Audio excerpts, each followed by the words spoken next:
Cada año tengo que leer constantemente el mismo tipo de noticias sobre la pérdida de miembros en iglesias y en denominaciones y sobre todo sobre el descenso del cristianismo en eso que se ha llamado Occidente, que básicamente es un concepto para hablar de nosotros, de los europeos y de los norteamericanos. Al final, si os soy sincero, a nivel informativo, lo único que cambia es el dato en cada noticia, ¿no? Las encuestas se van haciendo, se van repitiendo, van variando los datos, pero la estructura de la noticia no cambia. Y lo que hace el periodista es intentar llamar la atención. Qué malo, ¿verdad? El periodista, qué manipulador, el cuarto poder, siempre yendo a por la gente inocente. Intenta llamar la atención con el titular. Os pongo algunos ejemplos, ¿vale? La Europa cristiana camina hacia su desaparición. ¡Buah! Tú lees esto y te entran ganas de hacer clic, ¿no? De entrar en la noticia. Aunque luego no hable nada relacionado con eso, pero capta tu atención. Mirad, este era el titular de un artículo de 2018 y que recogía el dato de que solamente el 18% de la población europea es cristiana y practicante, asiste a la iglesia cada domingo. Otro ejemplo. Estados Unidos se seculariza. Ya ves a los estadounidenses preocupados porque su país se seculariza, tal cual. Los datos reflejan que el número de personas que no se identifican con ninguna religión ha crecido en el país a razón de un 1% cada año desde 2007. Estamos en 2023, eso es un 15-16% menos. Y el último ejemplo. La práctica religiosa en declive en España. Solo 2 de cada 10 españoles son creyentes practicantes. Llama la atención, ¿verdad? Sin embargo, todo esto nos invita a una reflexión que va un poquito más allá del titular. Creo que estaréis de acuerdo conmigo en la siguiente afirmación. A los seres humanos, una de las cosas que más nos cuesta es la constancia. ¿Sí o no? ¿Todos sois constantes en todo? No, ¿verdad? Siempre somos constantes en algo, normalmente algo que nos gusta o que nos preocupa, y somos poco constantes en otras cosas. Por ejemplo, somos capaces de ir cada día al gimnasio, pero en casa tenemos una pila de libros inacabada, algunos a la mitad, en el último capítulo, series, películas, ¿no? Que se va haciendo cada vez más grande. Otro ejemplo, somos capaces cada día de ir cada día a estudiar al instituto, a la universidad, de ir cada día a trabajar a un lugar, pero sin embargo la habitación que ordené la semana pasada no abras la puerta, básicamente porque no vas a poder. ¿Y en la iglesia? ¿Somos inconstantes en la iglesia también? ¿Nos pasa lo mismo con la iglesia? Empezamos con un celo tremendo, con ganas de querer participar en todo, completamente ilusionados. Me apunto a todo. Estoy aquí de lunes a viernes, sábado, domingo, por supuesto, en todo. Y sin embargo, luego hay épocas en las que cuesta más, ¿verdad? No parece que merezca la pena estar aquí tanto tiempo. No parece que merezca la pena pasar tanto tiempo. Nos hacemos daño los unos a los otros. Quizás alguien te decepciona con un comentario y dices, uy, quizás no requiere tanto esfuerzo, es cada domingo de mi vida, tengo que pensarlo bien. Al final todo ese impulso del principio se va enfriando. Pero esto, la reflexión sobre la constancia nos lleva a una reflexión todavía más profunda. Y es que todo tiene que ver con el amor. Fijaos, Agustín de Hipona decía que somos amantes. Todo ser humano es un amante, ¿no? Un amante, cuidado, hay que coger con pinzas el concepto, ¿eh? Amante es aquel que ama algo, y en eso nos podemos identificar todos, ¿verdad? Todos amamos alguna cosa. En este sentido lo decía Agustín. Y es en ese sentido que todo lo que hacemos, todo lo que vivimos, en realidad tiene que ver con el amor. No podemos ser constantes en aquello que no amamos, ¿verdad? ¿O vamos a abandonar antes aquello que amamos menos que otras cosas? Empiezas a estudiar una carrera en la universidad y lo haces no porque te guste, sino porque tienes necesidad de un título, tienes necesidad de desarrollar un oficio y tienes necesidad, esto cuesta más, pero tienes necesidad de que cuando acabes pues te surjan oportunidades laborales. Pues déjame decirte que vas a tener más posibilidades de abandonar tu carrera, tus estudios, que aquella persona que empieza a estudiar porque es su vocación, porque desde que era niño o niña quería estudiar eso y le da igual no encontrar trabajo, es su pasión, quiere estudiar eso, le ha gustado de toda la vida. Y con nuestras relaciones pasa lo mismo también, ¿verdad? ¿Cuántos habéis perdido el contacto con algún amigo de la infancia? Y más si estamos lejos, cuesta mantener el contacto, ¿verdad? Y ya con el matrimonio, merecería la pena invertir tanto en una relación que es a largo plazo, para toda la vida, que requiere tanto esfuerzo, tanto sacrificio, tanto dolor a veces, bueno, también tiene sus partes buenas. ¿Requeriría la pena si no estamos seguros de que a esa persona la queremos? Y la queremos tal y como es. Intentamos cambiarla con el paso de los años, pero la queremos tal y como es. Al final, toda esta realidad nos obliga a preguntarnos lo siguiente sobre la Iglesia. ¿Por qué caen los que caen? ¿Por qué caen entonces los que caen? Y por caer aquí no me refiero al que se trastabilla y se cae, sino a aquellas personas que un día dieron testimonio público de creer en Jesús y formaban parte de la Iglesia y han desaparecido. Se han ido, se han marchado, ya no están. ¿Por qué hay personas que dan testimonio público de haber creído en la fe del Evangelio, de seguir a Jesús? ¿Por qué se bautizan? ¿Por qué sirven en la Iglesia?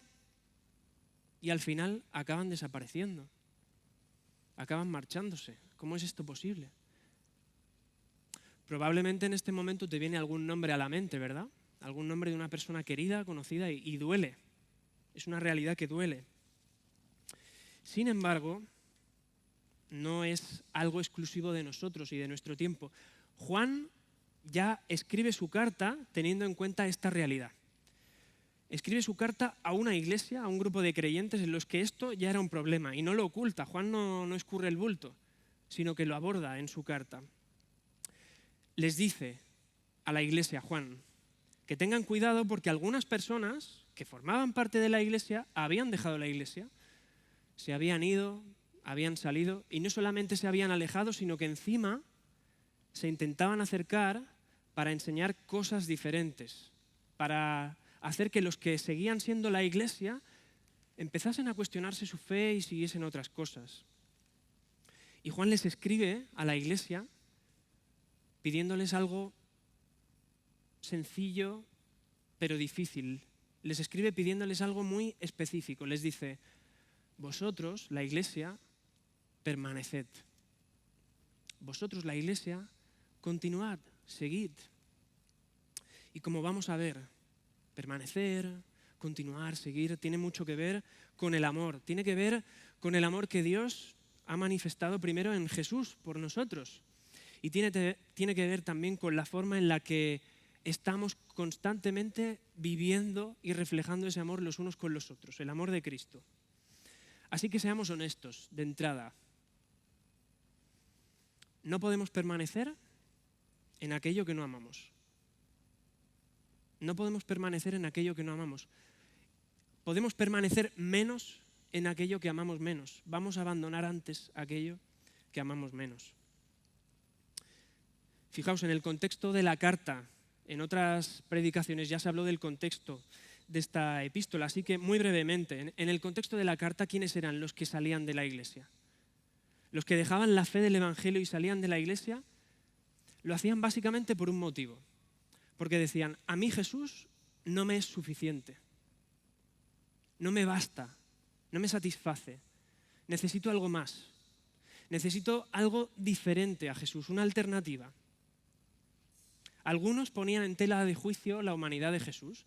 Decían, oye, si Jesús es completamente Dios, entonces no puede ser completamente ser humano, no puede haber tenido un cuerpo, una piel, sangre, carne, huesos, porque el cuerpo es malo, ¿verdad? El cuerpo es corruptible, va a la muerte, es algo despreciable. Tenemos un cuerpo, pero ojalá que no lo tuviéramos, ¿no? Y Jesús, siendo Dios, no podría haber tenido un cuerpo.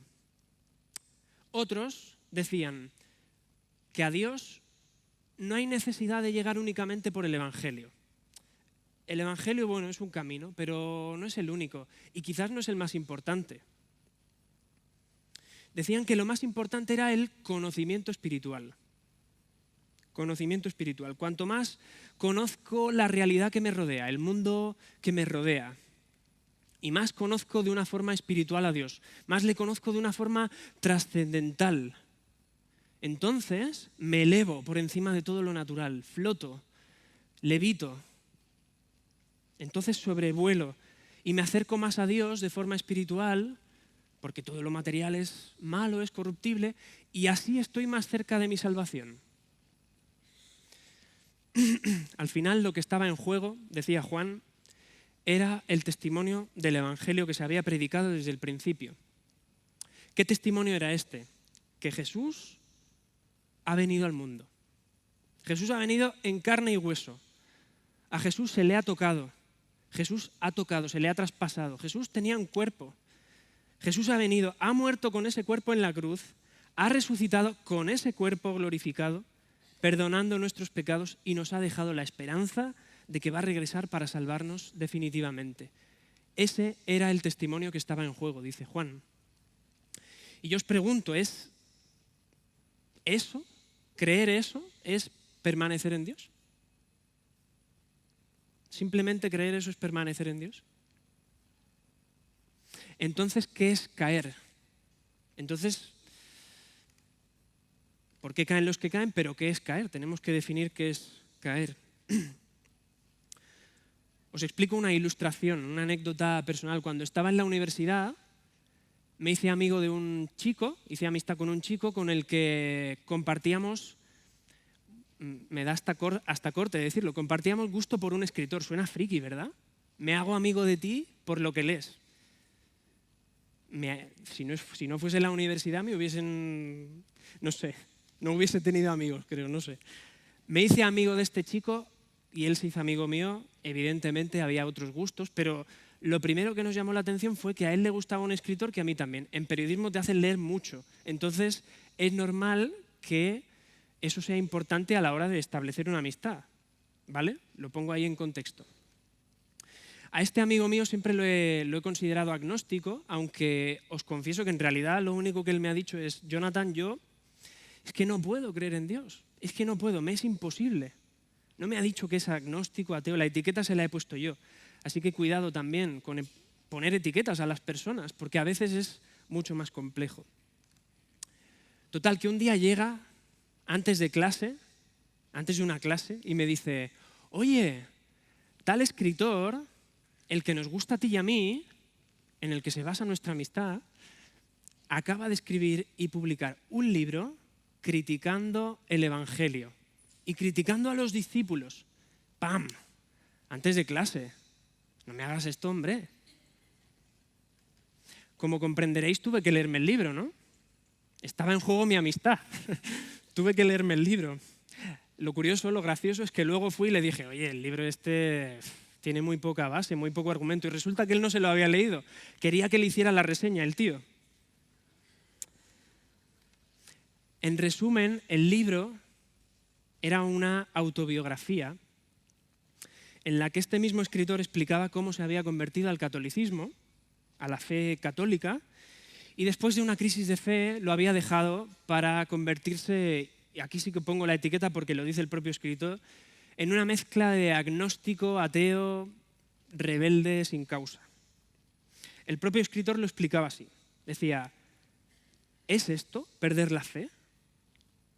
¿No tener ya ni siquiera ganas de rezar por conservarla? Rezar en el sentido católico, orar. Y luego decía: te abandono, Señor. Te abandono, Señor, tú no me abandones. Vaya frase, ¿verdad? Te abandono, Señor, tú no me abandones. ¿Seríamos capaces de decirle a Dios esa frase? De pedirle que no nos abandonase, aun cuando nosotros somos conscientes de que lo estamos haciendo con nuestra forma de vivir. Juan dice que no. Juan dice que esto es imposible. La respuesta es muy fácil a esta pregunta. Imposible. Para el apóstol, permanecer en lo que hemos oído desde el principio, permanecer en la fe del Evangelio, significa que cada día de nuestra vida constantemente estamos aceptando el Evangelio. Estamos aceptando vivir en el Evangelio. Significa que independientemente de las circunstancias que vivimos, por muy difíciles que sean, por muy complejas que sean, por muy incluso incapaces de resolverse que nos parezcan, significa vivir aceptando la fe del Evangelio. Eso, dice Juan, eso es permanecer en Dios. Así es como se permanece en Dios. No hay nada nuevo que añadir. No tienes necesidad de inventarte nada, ni de añadirle nada al Evangelio, ni a Cristo. No hay nada nuevo que añadir, ya está todo dicho, ya está todo hecho. No tenemos necesidad de nada. Es vivir en fe lo que Jesús enseñó acerca de sí mismo y que ha llegado a nosotros por medio de testigos tan fieles, testimonios tan fidedignos al Evangelio. Y curiosamente uno de ellos es Juan, así que el tema le toca de forma personal. El tema le toca de forma personal. Juan, en su Evangelio, capítulo 15, ahí registra una de las frases de Jesús que más hemos leído, aprendido, predicado, memorizado. Yo soy la vid verdadera y mi Padre es el labrador. Y en ese mismo capítulo, Juan registra cómo Jesús le está diciendo a sus discípulos: o permanecéis en mí o estáis acabados. O vivís toda vuestra vida aferrados a mí o no tendréis nada. No tendréis nada, perderéis todo. Permaneced en mí y yo en vosotros.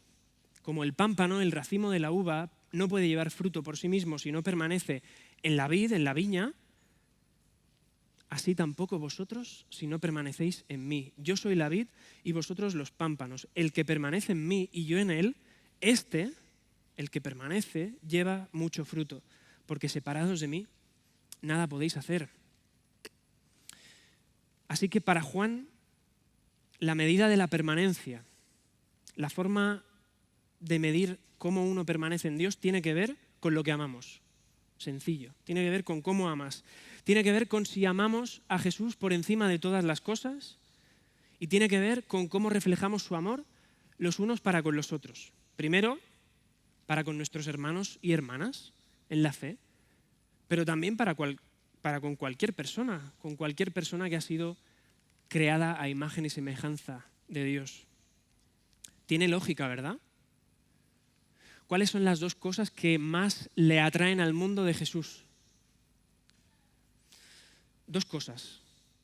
La primera, que era un comunista excelente, ¿no? ¿Habéis escuchado esto? Jesús era el comunista por excelencia. Era el líder comunista que lo tenía todo, no Karl Marx, Jesús. El comunismo viene de Jesús. Esa es una de las cosas que al mundo le llaman la atención de Jesús. Y la otra, ¿cuál es? Su amor, ¿no? La gente, ¿por qué tolera más a Jesús que a Pablo? Porque Jesús amaba. Porque Jesús decía, amaos los unos a los otros. Pablo no. Pablo lo decía también, pero a su forma, y resulta más difícil. Pero Jesús amaba y eso gusta a la gente, ¿verdad? Así que tiene lógica. ¿Cuál es el lema de este año de la Iglesia? Procesando, cargando, yendo a buscar a la carpeta remota. Sí, tenéis razón, ser como Jesús, amando como Él amaba. Así que es algo súper fundamental para su Iglesia. Y Juan lo que dice es que no podemos amar con el amor de Cristo si no permanecemos en Él. Así que no vamos a poder cumplir este objetivo como Iglesia si no permanecemos en Dios.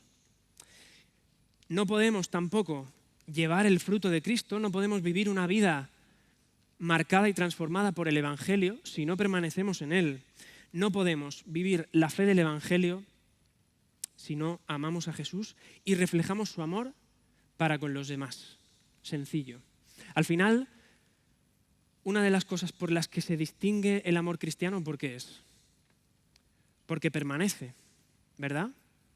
No es cualquier amor, no es un amor de 3 al cuarto que se va a olvidar cuando me engordo o cuando me vuelvo más pesado o cuando me hago viejo y tienes que cuidar de mí.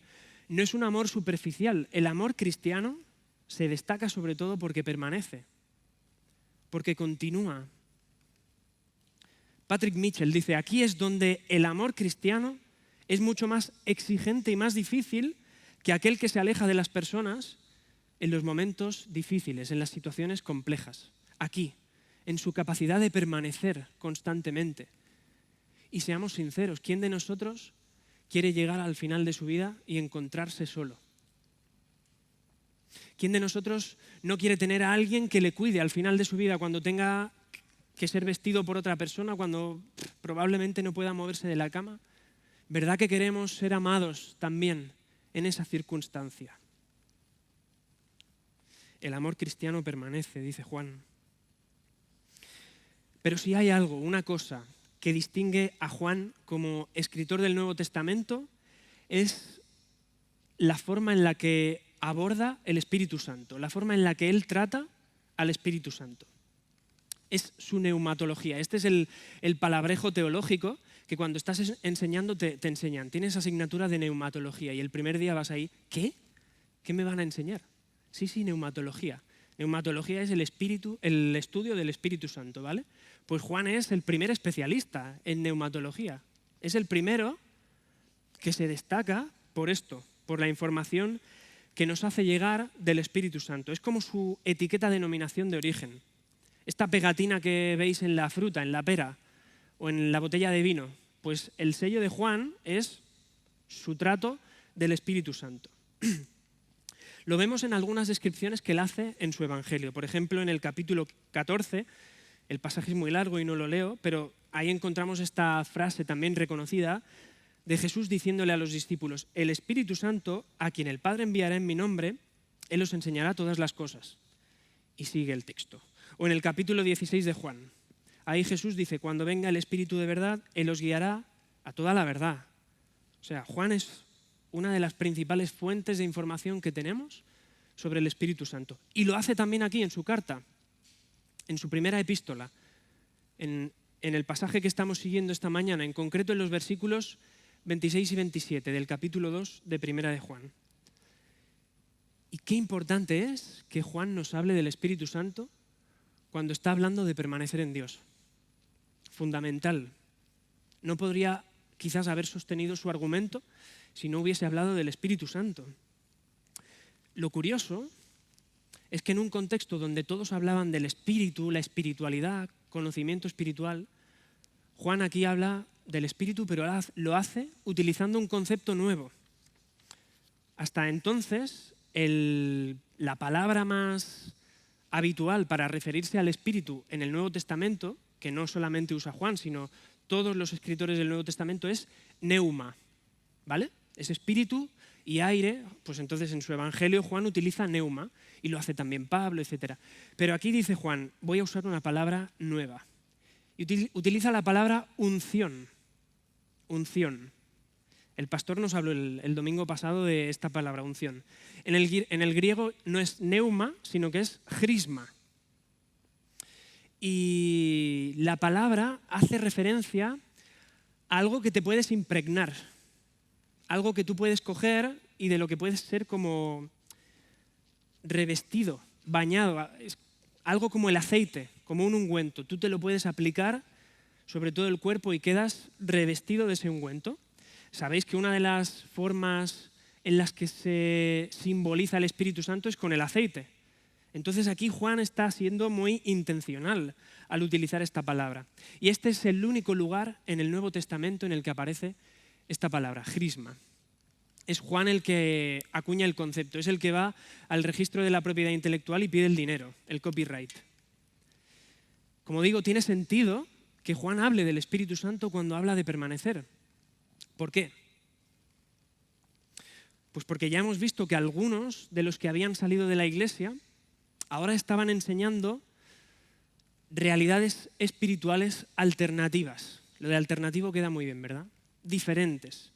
Estaban diciendo que el evangelio ya no era necesario, que no necesitábamos a un Cristo de carne y hueso, no necesitábamos un nacimiento virginal, una encarnación, todo eso no era necesario. ¿Por qué? Porque a Dios se le podía conocer por medio del Espíritu, de forma espiritual, de forma trascendental, elevándome por encima de todo lo material, acercándome cada vez más a ese Dios todopoderoso, omnipotente, que es todo, hasta llegar a ser absorbido por Él y así ser salvo. ¿Os suena algo de esto? ¿Habéis oído alguna vez algo parecido? En realidad no está tan alejado de nosotros. Hay muchas cosmovisiones orientales que toman conceptos de este tipo. El cuerpo, yo el cuerpo no lo quiero. Luego cuando pasamos hambre nos acordamos. Pero yo el cuerpo de momento no lo quiero. Yo todo espíritu. Eso es lo que sirve. No está tan alejado de nosotros. No está tan alejado de nosotros. Hace unos meses Diana y yo nos mudamos y el lugar en el que vivíamos antes, justo debajo había un local enorme con un rótulo, ediciones gnósticas. Y estaba abierto. Estaba abierto. La gente entraba, salía con libros, etc. ¿Os fijáis que en este planteamiento Jesús ha desaparecido? Han cogido una goma y han borrado a Jesús del Evangelio, ya no es necesario.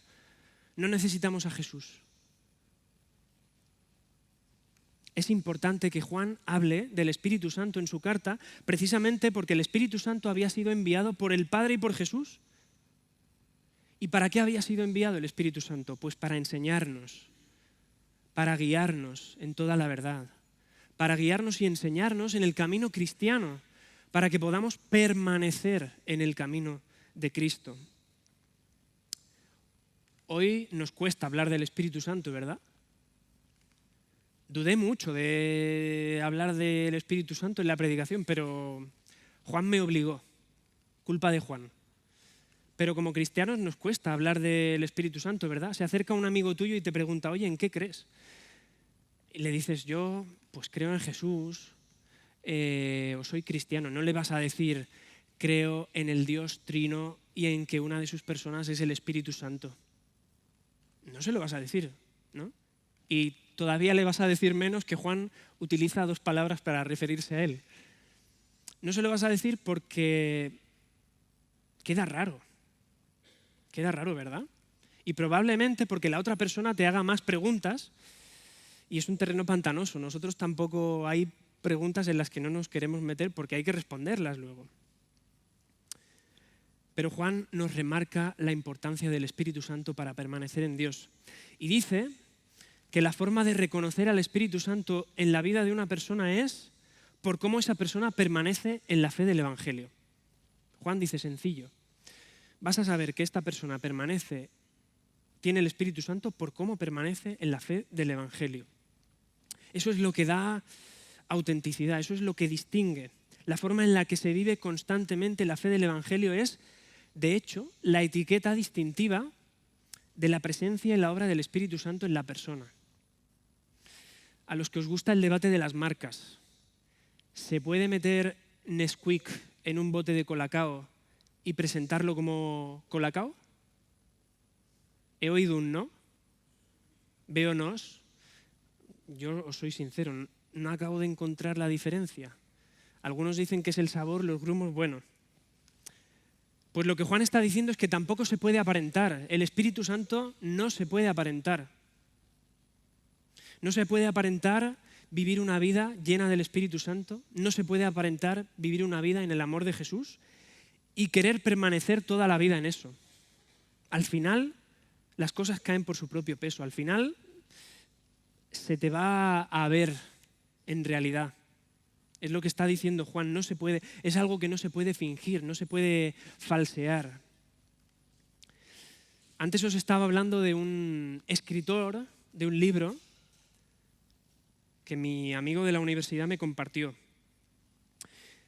En este libro el escritor explicaba cómo se había convertido a la fe católica. ¿Sabéis cómo fue? Sencillo, empezando a leer la Biblia. Empezó a leer la Biblia, empezó a ir a todas las misas, a todas las reuniones posibles de su parroquia local. Empezó a interesarse por las personas que formaban parte de la iglesia de su parroquia local.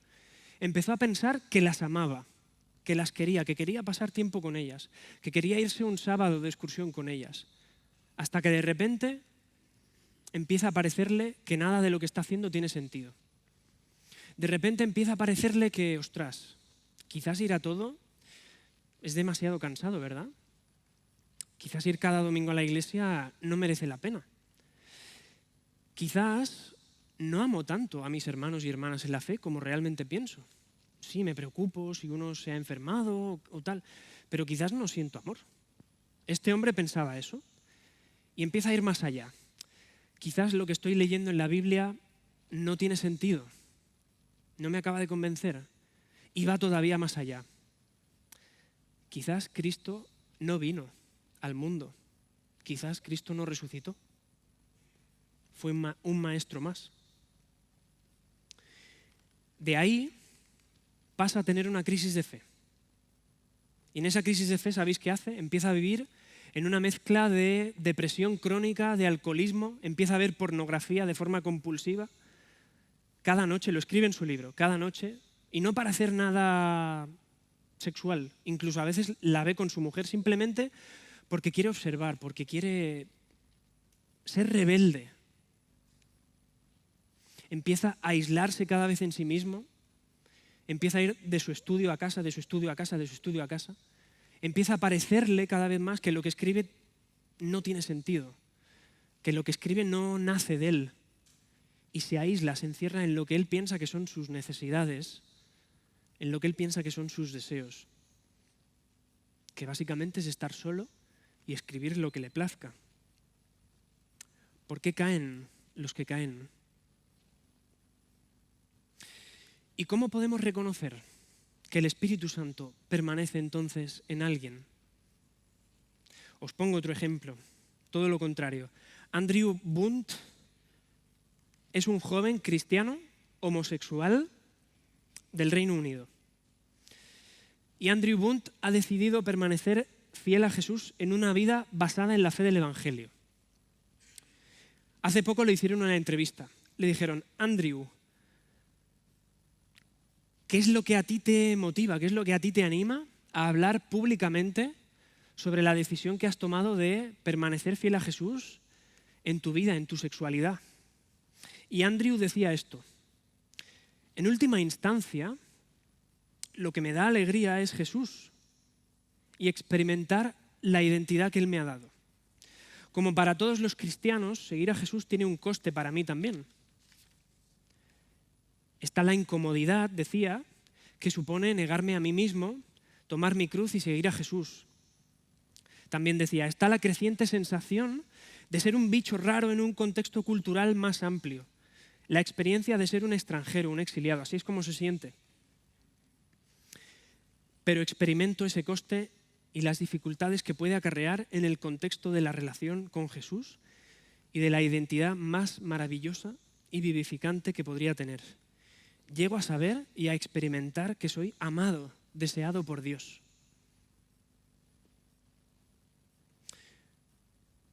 Juan escribe en un contexto de emergencia. Juan escribe en un contexto de urgencia. Juan escribe a una iglesia llena de agujeros, a una iglesia llena de fugas, a una iglesia probablemente llena de traidores que están esperando el momento para salir y luego darle la puñalada. Juan escribe en un contexto en el que proliferan las mentiras acerca de lo que significaba la iglesia. Lo más parecido en nuestro contexto es lo que escuchamos a veces, ¿no? A la iglesia es como una empresa. Juan escribe en un contexto en el que se ponía en duda qué era ser cristiano y, sobre todo, qué era la fe del Evangelio, si Cristo era necesario o no. Muy parecido a nuestro contexto, ¿verdad? ¿Cuántas veces escuchas que Jesús, sí, me gusta su amor, era un comunista, pero no era el Hijo de Dios? Nuestro contexto es también un contexto de emergencia, ¿verdad? Y en esta emergencia, ¿cómo distinguimos la verdad de la mentira? Qué penoso trabajo se nos ha impuesto que tenemos que distinguir la verdad de la mentira. El contexto de la humanidad en el que hay más comunicación y en el que hay probablemente más mentira. ¿Cómo sé que no me están colando un fake con esto de que ser cristiano me va a suponer tanto? Me va a suponer tener que llegar a renunciar a mi sexualidad, a mi tiempo, a mi dinero, pasar cada domingo en la iglesia. ¿Cómo sé que esto es verdad o mentira? Fijaos, como iglesia no podemos esperar que las personas permanezcan en un evangelio que se basa en el esfuerzo personal, que se basa en el trabajo personal, en la iniciativa personal, en las obras. ¿Sabéis por qué no podemos esperar eso?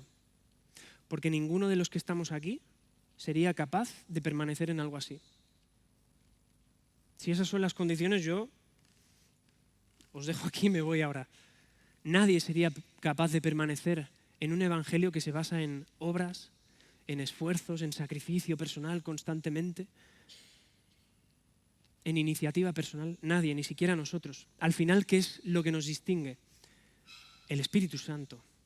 El Espíritu Santo está presente en cada creyente, está presente en su iglesia y es el que obra para que permanecer sea una realidad posible.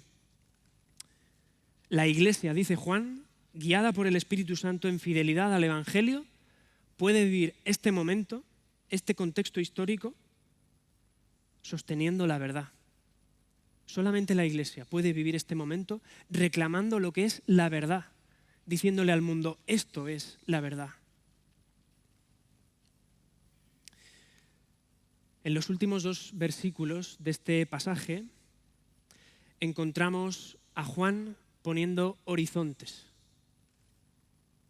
Qué necesario es también que Juan ponga horizontes, ¿verdad? Los seres humanos necesitamos metas, propósitos. Si yo hago dieta, necesito que me digas cuánto tiempo tengo que hacerla para parecerme al hombre del anuncio. Aunque sepa que me estás mintiendo, pero necesito que me digas 4, 5, 6 meses. Me iré a casa tranquilo. Si empiezo el curso en septiembre, necesito que me recuerden constantemente que en junio lo acabo y me voy de vacaciones, independientemente de cómo llegue a junio, independientemente de si he llegado cumpliendo los objetivos que me marcaban o no, pero necesito esa meta. Y como digo, Juan también incluye esa meta, pero aquí Juan es honesto, no está intentando colar trolas, no está intentando vender algo. Juan se presenta como es honesto. Si la forma de reflejar el amor de Jesús es permaneciendo en la fe del Evangelio, y si podemos permanecer en la fe del Evangelio por la realidad y la obra del Espíritu Santo, entonces, le dice Juan a sus lectores, queridos hermanos y hermanas, permaneced hasta el final. ¿Pero qué es esto, Juan? Permanecer hasta el final, ya lo sabía. Qué inconcreto, qué vago, ¿no? Está siendo como ese amigo que cuando estás desanimado y le dices, estoy desanimado, te da una palmadita y te dice, anímate. Ya sé que tengo que permanecer hasta el final, Juan. Concrétame, detállame un poco más. Hasta el final, ¿cuántos minutos me requiere? ¿Cuántos segundos me requiere? Pero en realidad lo que está planteando Juan es que tenemos que esperar con perspectiva. A Juan le interesa la forma en la que esperamos hasta el final. Os leo lo que decía una alumna de bachillerato en Estados Unidos sobre las opciones que tenía al acabar el bachillerato. Decía, tal y como se presenta para mí la sociedad, podría acabar enganchada a las drogas como gerente de un McDonald's o como abogada de prestigio en un gabinete de Wall Street. Qué contrastes, ¿verdad? Juan dice que para los que permanecen en el Evangelio, el futuro no debe representar este dilema, no debe representar esta incertidumbre. Y precisamente porque la fe del Evangelio no es algo superficial. La fe del Evangelio no es algo que se vaya a agotar, que se vaya a acabar. No es una verdad relativa, sujeta a sus circunstancias y a su tiempo. Fijaos, en medio del pluralismo religioso en el que nos encontramos, en medio de la dictadura de la tolerancia, en medio de la obligación constante de ser políticamente correctos, de no decir nada que ofenda a nadie, el Evangelio no es un mensaje amable. El Evangelio no es un mensaje agradable. Decir lo que dice Juan, que la salvación solamente se encuentra en Jesús, encarnado y resucitado, y que solamente los que permanecen en esa fe, en ese Evangelio, van a ser salvos, van a pasar la eternidad con Dios, el resto no.